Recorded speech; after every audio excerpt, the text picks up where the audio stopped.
రాష్ట్ర కాంగ్రెస్ అధ్యక్షురాలు వైఎస్ షర్మిల సభను విజయవంతం చేయాలని మదనపల్లె ఎమ్మెల్యే అభ్యర్థి మల్లెల పవన్ కుమార్ రెడ్డి కోరారు.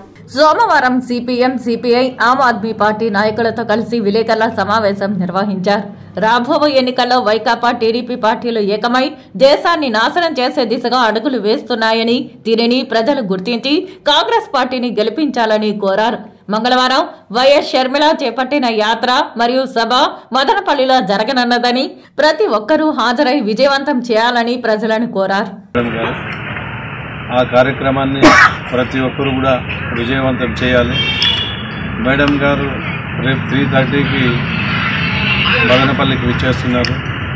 పీలేరు కార్యక్రమం ముగించుకున్న వెంటనే వైఎస్ సిటిఎం ద్వారా సిటిఎం ఆరోగ్యవరం, తర్వాత ఆర్టీసీ బస్టాండ్, ఈ సిటిఎం రోడ్లో వచ్చి టౌన్ హాల్ సర్కిల్ నుంచి బెంగళూరు బస్టాండ్ చేరుకుంటారు.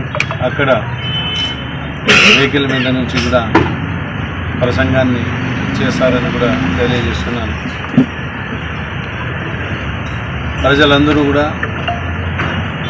ఆలోచించి, అందరూ గమనించి ఈ యాత్రని విజయవంతం చేయాలని కోరుకుంటున్నాను.